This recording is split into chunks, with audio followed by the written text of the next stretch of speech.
Since its building in the year 1925, one home is known for the dark and twisted events that have transpired within its walls. 6 murders and an innumerable number of hauntings plague this home and have gone on to inspire books and movies. Those tales that recount the terror and the horror. The things that have happened are unspeakable, even to the point that those who have lived there have never truly recovered. So keep listening, because the story of the DeFeos and the Lutzes, a story come to be known as the Amityville Horror, is coming up. Stay with us.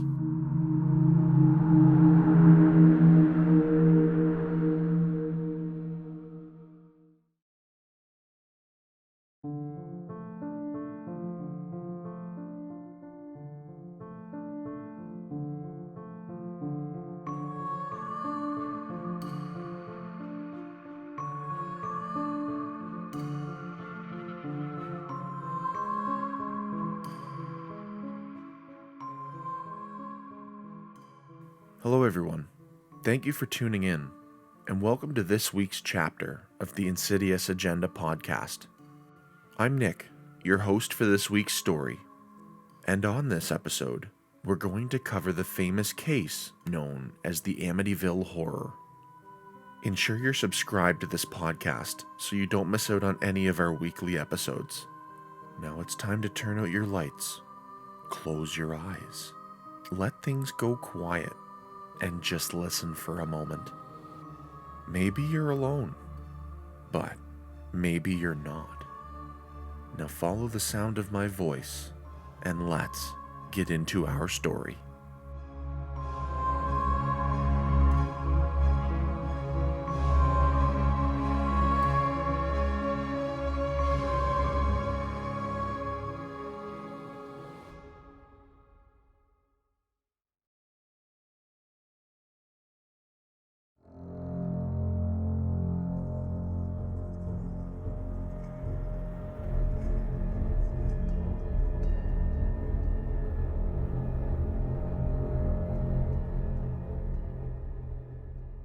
Nestled along the coast of Long Island, in the state of New York, lies the small village of Amityville. It's home to a great amount of beautiful scenery, welcoming beaches, and bears the reputation of being the friendly Bay Village. In November of 1974, the reality of this idyllic small town was shattered in an instant. On the evening of November the 13th, a number of Amityville locals were enjoying their evening at a local watering hole named Henry's Bar. It was a Wednesday evening, no different than any other, many people just trying to let go of the stress of their day as they would push forward only 2 more days to the weekend. Unfortunately for them, their small bit of solace was broken. At around 6:30 p.m., a young 23-year-old man by the name of Ronald DeFeo Jr., who went by the nickname of Butch, burst into the bar. He was visibly shaken and distraught, covered in sweat. He would turn to those present and beg for help. You gotta help me. I think my mother and father are shot." A group of patrons decided to accompany Ronnie back to his home to see what the matter truly was. When they arrived, nothing seemed out of the ordinary. All they could see was the 3-story colonial-style home nestled in amongst the others. Nothing appeared to be amiss from the outside, but Ronnie would inform them that they needed to follow him inside to see for themselves. Inside, they found the bodies of Ronnie's parents.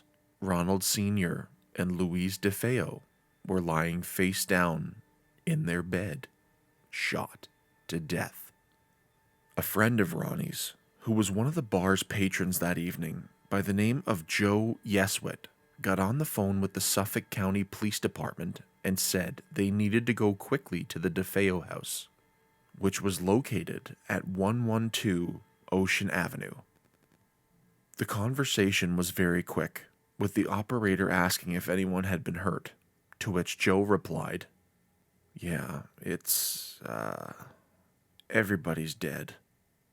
He conveyed what they found to one of the officers, and the police were immediately dispatched.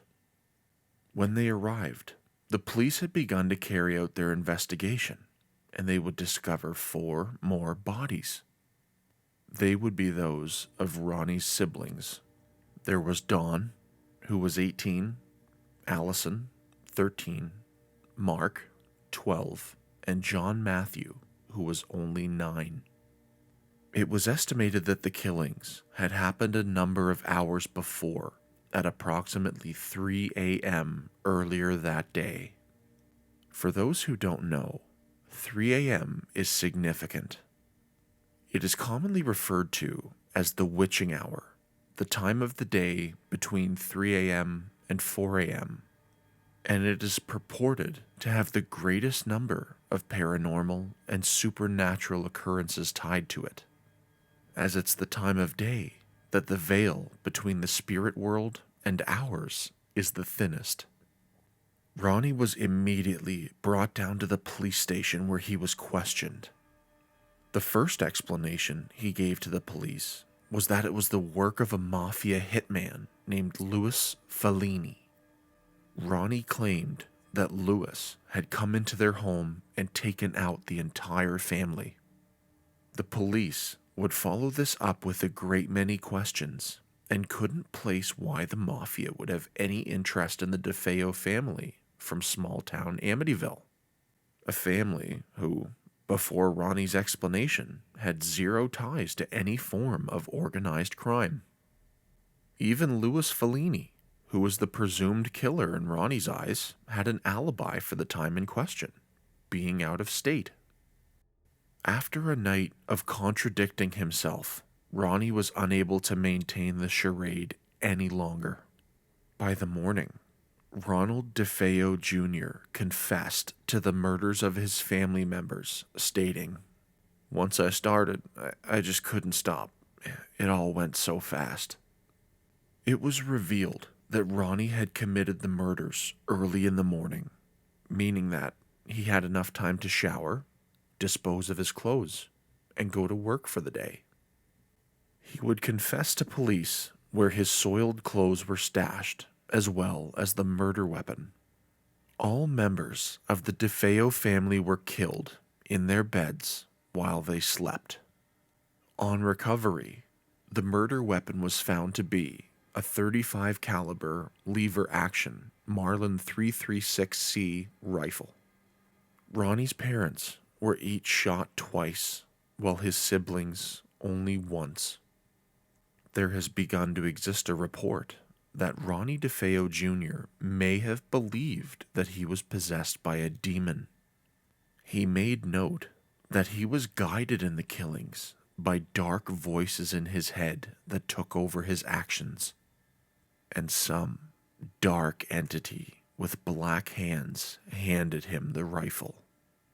Now, there are a few facts that actually may lend credit to this theory. All members of the DeFeo family were found face down in their bed with gunshot wounds in their backs. One of the most peculiar things was that no one woke up while all of the shots were fired. That being said, there is believed to have been some evidence that Louise and Allison may have been awake, but, of course, this couldn't be confirmed. Also, the position that the bodies were found in appeared as though they were being held down, not from above, but from below. The neighbors, when they were asked, said they heard no gunshots that night, but this could be dismissed by the fact that a great storm was happening that evening. That being said, the crack shots from that rifle could have been heard even over the storm. The trial for Ronald DeFeo Jr. began on the 14th of October in 1975. DeFeo's defense attorney, William Weber, made a case for insanity and Ronnie would go on to say that he murdered his family because he heard them conspiring against him. The prosecution and their psychiatrist, Dr. Daniel Schwartz, would state that DeFeo was a user of heroin and LSD, and, owing to his diagnosis with antisocial personality disorder, that he was aware of the entirety of his actions that day. The judge, Thomas Stark, would claim that these crimes were the most heinous murders committed in Suffolk County since it was founded. Just over a month later, on the 21st of November, Ronald DeFeo Jr. was found guilty on all 6 counts of second-degree murder for which he was charged. Sentencing was held on the 4th of December, and Ronnie received 6 sentences of 25 years to life. He was remanded to the Sullivan Correctional Facility in the town of Fallsburg, New York. One of the claims that DeFeo has always held is that he didn't act alone. There does exist the possibility that he had an accomplice. One of DeFeo's stories was that he and his oldest sister Dawn planned to kill their parents due to the abuse they suffered from their father. Ronald Sr., who was believed to be strict and abusive, and their mother for turning a blind eye to it. They carried out the murder of their father, but by Ronnie's reports, Dawn didn't want to stop. When he discovered what she did, he gunned her down.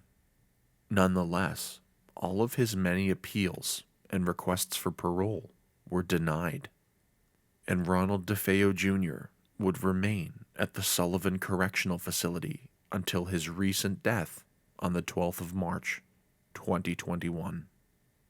The DeFeo house was nicknamed High Hopes because of the sign that hung in its front yard bearing those words. Would remain empty for the next 13 months. It was then purchased for the very low price of $80,000 by George and Kathy Lutz. The Lutzes fell in love with the 5-bedroom colonial home and its remarkable gambrel roof and iconic windows, coming complete with a swimming pool and a boathouse. George and Kathy were married that year, each having a home before their marriage, but wanted to live somewhere together, to start fresh in a new home. With the couple lived Kathy's 3 children, Daniel, who was 9, Christopher, 7, and Melissa, 5, as well as their dog named Harry. They were informed of the murders of the DeFeo family before they purchased the home, but decided that this wouldn't be an obstacle for them. The Lutzes would move into their new home on Thursday, the 18th of December, 1975. Many of the DeFeo's pieces of furniture remained with the home and were included in the purchase price for the sum of only $400. It was suggested by a close friend of George that, since they wanted to start fresh, they should have the house blessed. George was a Methodist, but not too closely tied to his faith, so he didn't exactly understand what this meant. Kathy, a non-practicing Catholic, would explain the process to George, and eventually they invited a Catholic priest by the name of Father Ralph Pecoraro to bless their home.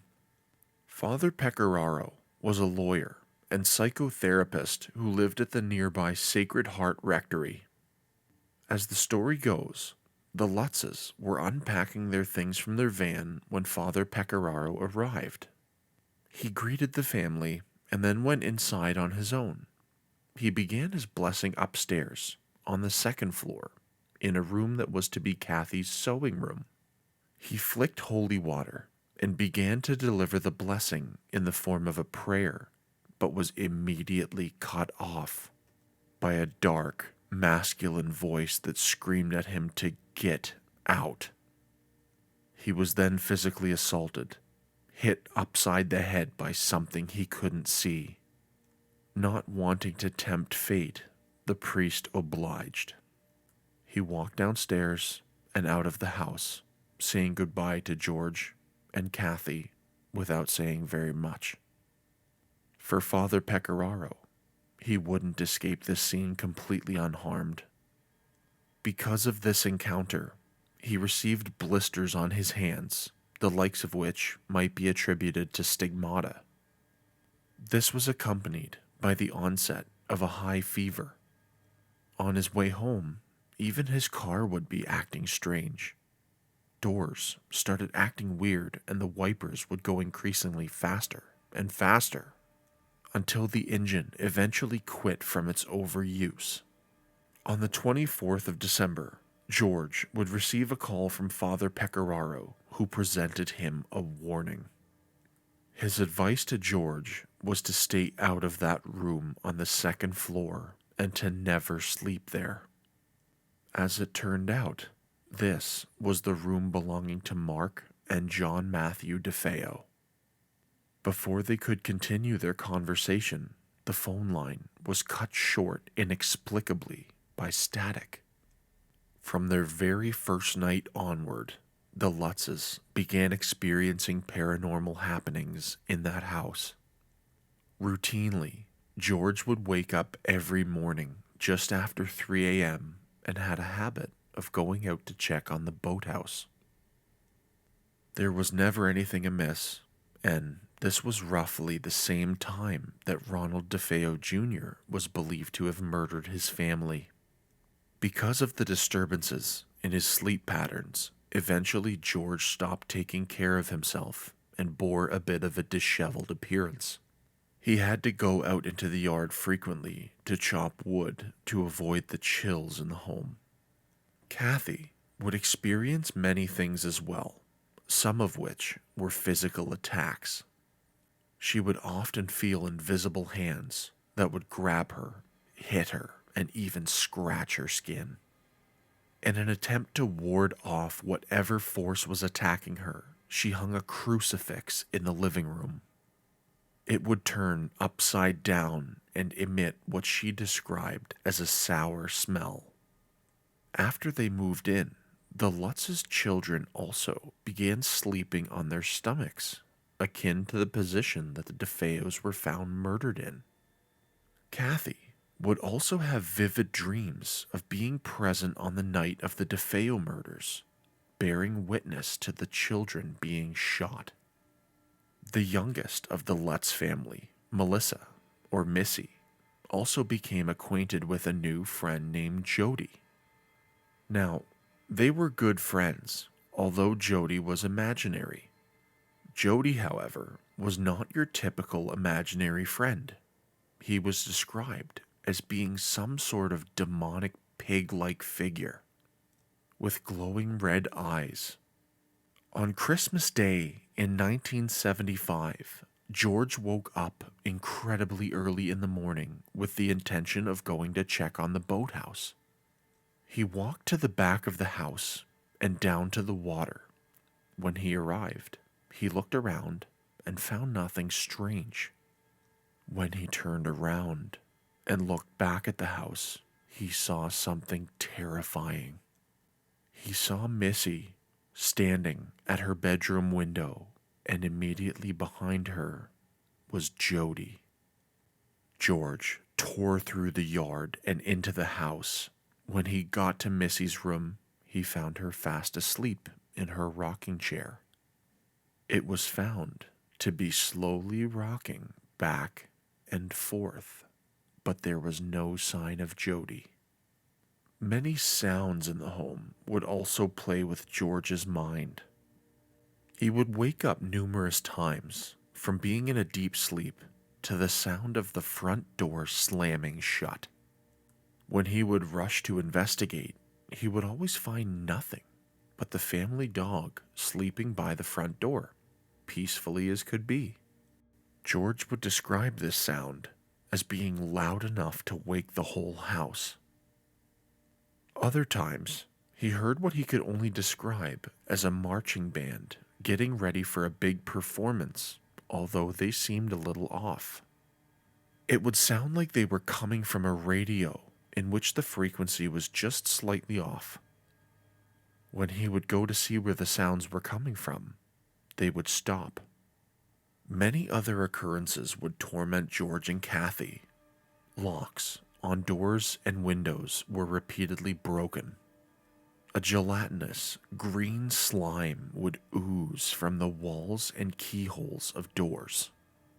Kathy was once attacked in bed while she slept, an attack that left red welts all over her chest. George even claimed that he awoke one night to watching Kathy levitating off of their bed. In the living room, there was a 4-foot-high china lion ornament. George reportedly tripped over this ornament one day and found bite marks on his ankles afterwards. Flies would also be seen throughout the home, even in the dead of winter. Daniel, on one occasion, entered one of the rooms upstairs and found it to be infested and swarming. He believed to have killed around 100 when he was finally done. When he went to get his mother so she could see for herself, all of the flies were gone. On another occasion, Kathy heard the sound of what she described as a window being opened and closed. She went in to check on it, and it was coming from behind the door of the sewing room. She was absolutely sure no one was in there. When she went to her daughter Missy's room to close her window, she was met with the red-eyed, glowing gaze of Jody staring back at her. Further evidence that Jody was around, even if not seen, came on New Year's Day, the 1st of January, 1976. The family found the cloven hoof prints of a pig that was too big to have been possible outside the house. There was no rational or reasonable explanation for the things that haunted the Lutzes. In an attempt to cure their own affliction, George and Kathy decided to carry out a cleansing of their own. This would take place on the 8th of January 1976. George held up a silver crucifix while they recited the Lord's Prayer. As they made their way through the home to the living room, they were met with a number of voices shouting at them, "Will you stop?" The blessing was then quickly abandoned. After the failed blessing, they were tormented greatly over the next week for their attempt to drive off the spirits. On the 14th of January, their last night at 112 Ocean Avenue, they attempted yet another blessing. Unfortunately for us all, there is no given sequence of happenings for the events that followed, but it was only ever described by George and Kathy as something too frightening to imagine. This drove the Lutz family from the house that evening. All said and done, the Lutzes were only in the home for 28 days. The last account that the Lutzes would give in their book gave rise to the name the Amityville Horror, was that they went to stay with Kathy's mother at her home after they were driven out. But something followed. The last scene in their book describes them being tormented by a greenish-black slime that crawled up the staircase toward them. A moving company would arrive the next day to move everything belonging to the Lutzes from that house. About 2 months after the Lutz family abandoned the home, the story had finally begun to spread around Amityville. It drew a great amount of interest from a reporter named Laura DeFeo. She assembled a team of parapsychologists to investigate the home. Among these were famed demonologists and paranormal researchers Ed and Lorraine Warren. The Warrens' account of what they experienced in that house is truly shocking and something that scared them so much they never forgot it. In an interview with the documentary Devil's Road, Lorraine had this to say about Amityville. As I was going up the stairs, I reached a point where I felt as if a force of water was coming. Up against my chest, almost like a waterfall. That was the worst feeling. I stopped on the landing and held tight to the relic that was in my hand. I asked for strength and direction in going forward. It felt ominous to me. When they arrived on the landing, one photograph was taken that is immortalized in the Amityville haunting. The apparition of a young boy was captured in a still photograph, peeking out over the railing from one of the bedrooms. It appeared as though he had glowing eyes. It can certainly be believed that this might possibly have been the spirit of Ronald DeFeo Jr.'s little brother, John Matthew, who was only 9 at the time of his murder. Could it also have been possibly some variant or physical manifestation of Jody, who was also reported to have glowing eyes? It's even a theory of mine that this might have even been Lucifer himself, and that Lucifer may have also been Jody. For if you remember from our chapter on the origin of Lucifer, he usually presented himself to people in the appearance of a beautiful young boy. Perhaps one of the creepiest things about this photo is that if you look closely above the boy's head, there are 2 red eyes peering out at the camera. Could this have been the demonic presence stalking the home? Or, more simply, was it just the flash of light catching some objects? Whatever it is, the photographer who captured the image has stated that no children were home at the time of the haunting. This picture will be posted on our Facebook page for our listeners to have a look at who aren't familiar with the photo. Ed would also report activity when he was investigating in the basement. When using some kind of religious prayer or some other form of provocation, he was pushed to the floor. Lorraine also sensed an enormous demonic presence there. To be clear, this was not the demonic entity known as Valak that was displayed in the sequel to The Conjuring. Although the spirit that Lorraine felt in that basement would inspire the creature known as Valak. Lorraine was tormented by visions of the DeFeo family under white sheets, just as they were murdered. One of the other things that came to light during the investigation was that before the home was built, there existed a cottage on that site, owned by a man named John Ketchum. For those that don't know the name, he was an absolutely detestable human and was strongly believed to have practiced the art of black magic. Ketchum was said to have left Salem at the height of the witch trials for his practice of magics.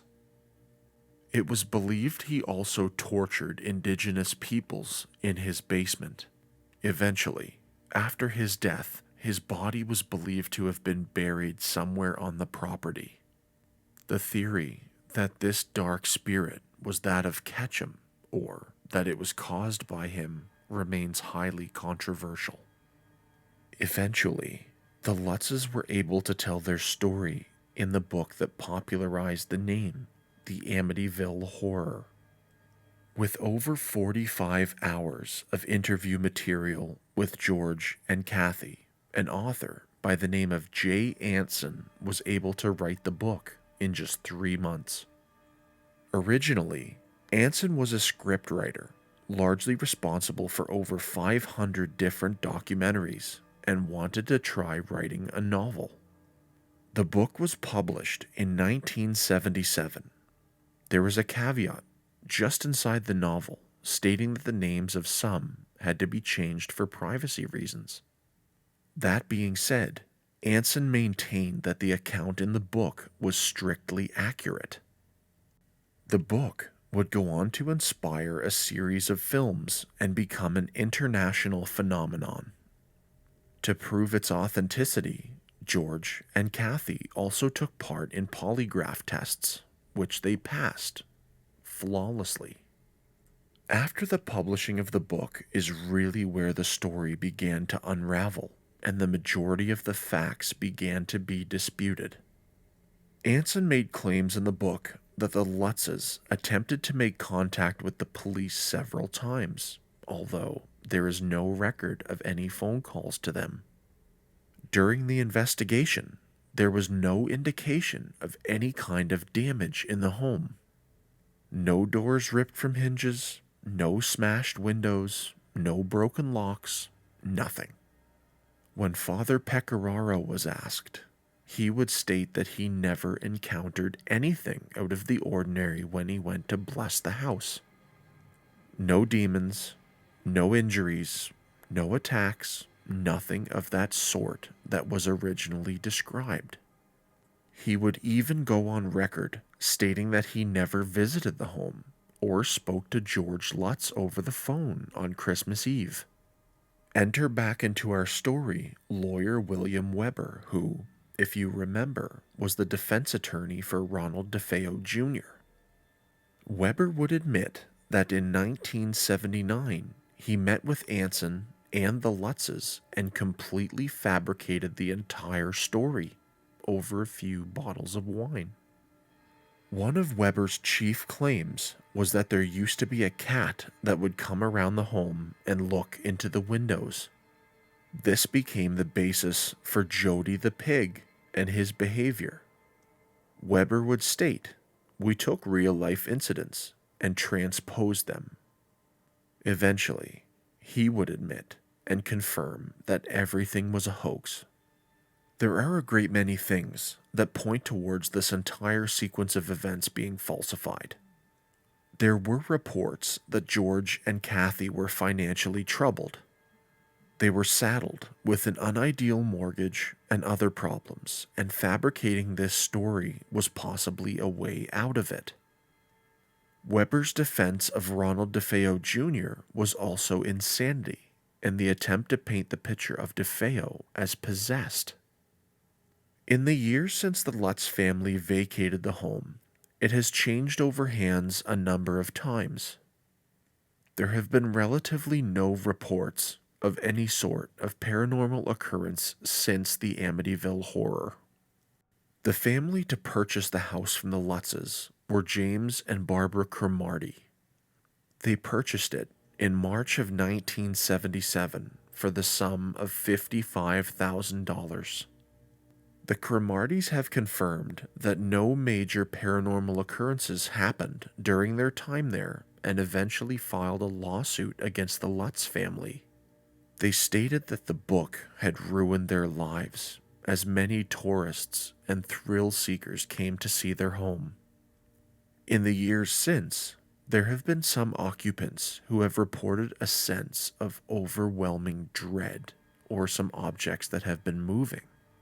But whether this is a genuine paranormal experience or just knowing what possibly happened in that house remains to be seen.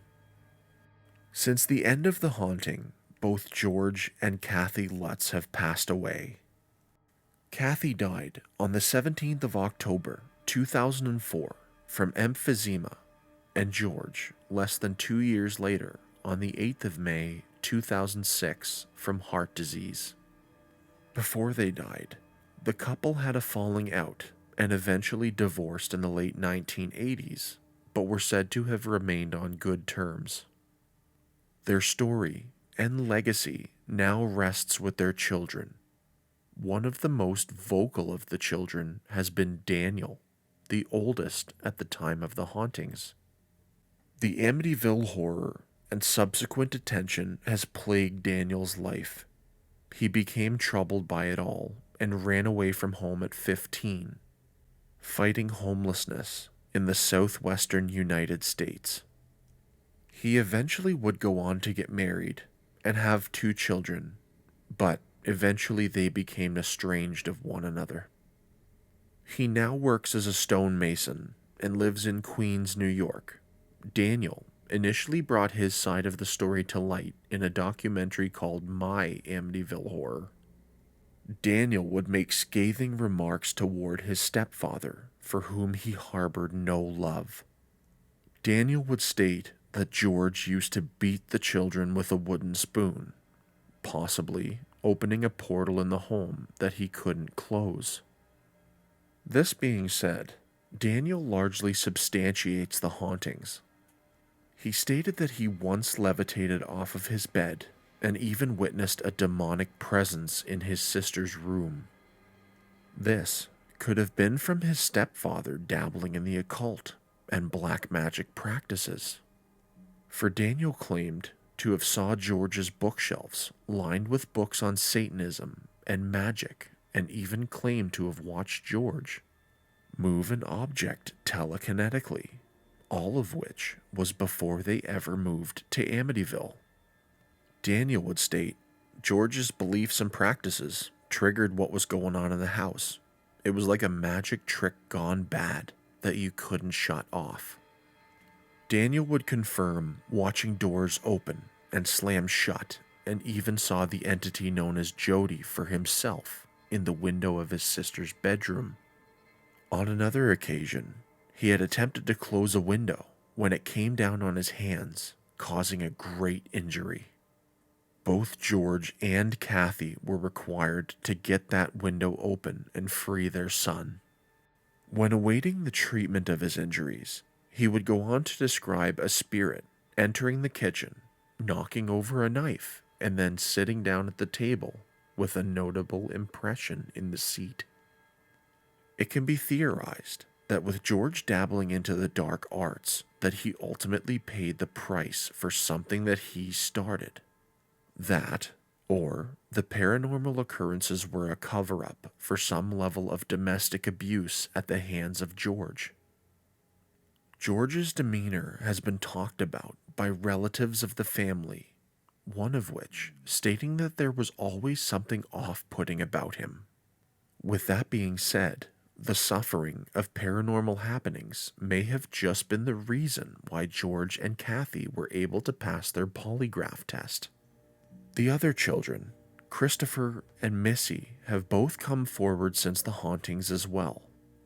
Christopher, now living in Arizona after military service in the Iraq War, has stated that the haunting was not entirely a hoax, but that it was greatly exaggerated.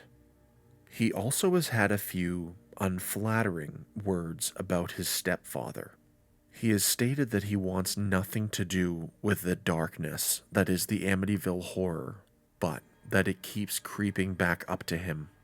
Unfortunately, the previous mentioned documentary Daniel appeared in caused a rift between he and Christopher that the two have not overcome.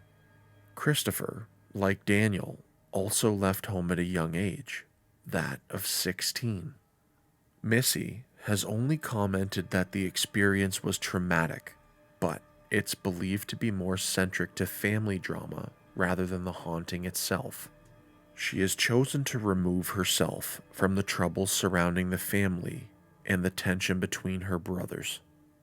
The house still remains today in Amityville, although it has changed a fair bit. Namely, the house is now 108 Ocean Avenue, Vice 112, as it was back then.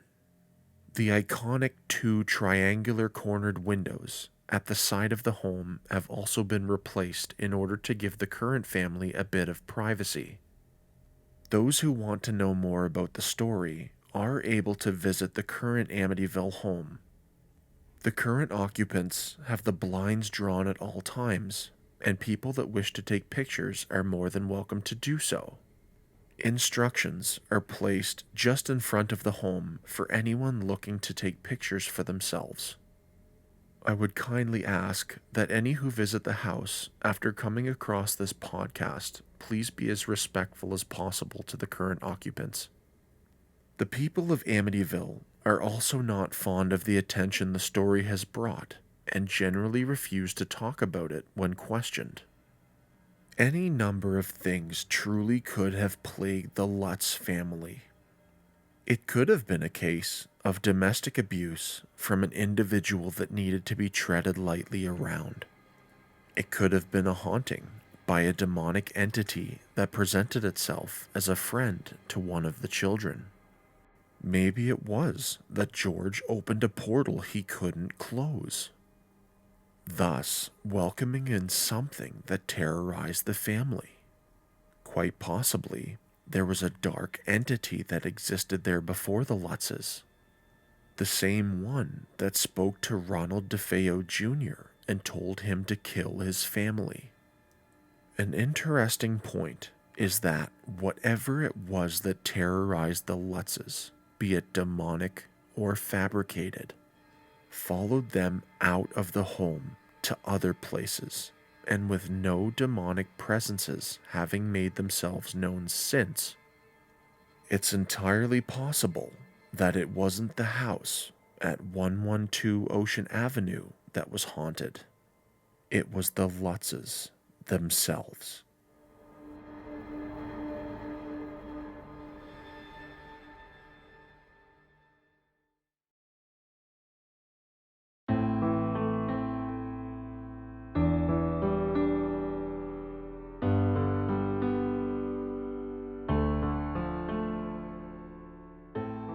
If you're hearing this message, that means you made it to the end of this week's story covering the Amityville Horror.